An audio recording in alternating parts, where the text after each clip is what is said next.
Now, see, I'm going to sound crazy, y'all. I'm going to tell you the crazy one. You know what? That's okay. Just, it's their truth. It's fine. When I was a little boy, How old were you? 32. Okay. No, no. From the moment I was old enough to think for myself, I would see giants. Oh, interesting. And again, as a kid, I was super psychic, which means I have a crazy off the chain imagination. Yeah.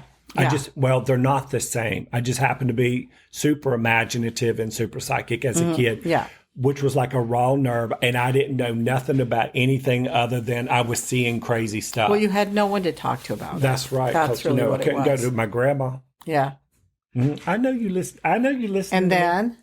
And then I would see giants. Yeah. I would see them. And then I would have these past life bleed-throughs of being around them. And then I would see these stories and read these children's books and see these movies about, fee, fi, fo, fum, I smell the... I'm like, what the hell are they doing? Yeah. And I always knew that they existed. And I felt like I came fresh out of a lifetime where I was interacting with them. Yeah, you probably were. And I'm talking about 9 foot, 10 foot, 12 foot tall people. Yeah. And I was like, this is a reality for me. And then this TV show, whenever I was a kid, came on, Land of the Giants. And that wasn't anything to do with what I was experiencing. No. But I would... Was it like a trigger? It reactivated it, this great awareness.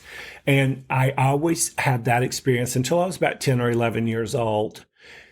And then when I learned to deep dive and study and research, they are still finding 9 foot, 10 foot, 12 foot skeletons. Yeah. And the best ones are in the Middle East, where we keep bombing. So they keep people away from the portals, the stargates we were talking about, and those skeletons were in their museums, and they would not take them out. The Smithsonian tried to buy them, and a bunch of other people. They're like, no, this is our heritage. Well, they did take. So they obliterated. They bombed it.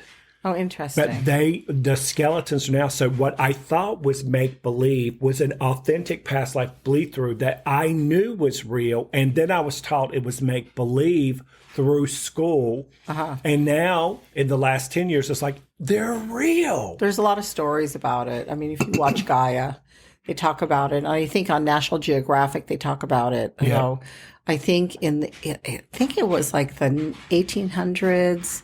1900s, around that time, the end of the early 1900s, they discovered a bunch of giant bones on the East Coast or something like that. And then it was taken, I think they sent them all to the Smithsonian. The Smithsonian said they don't know where they're at.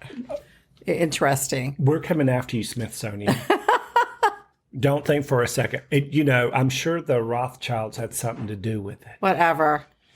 Honey. Hold on, this is Liz. This is like a night at the Apollo. She came out with the big cane and ripped me off the stage of that subject matter.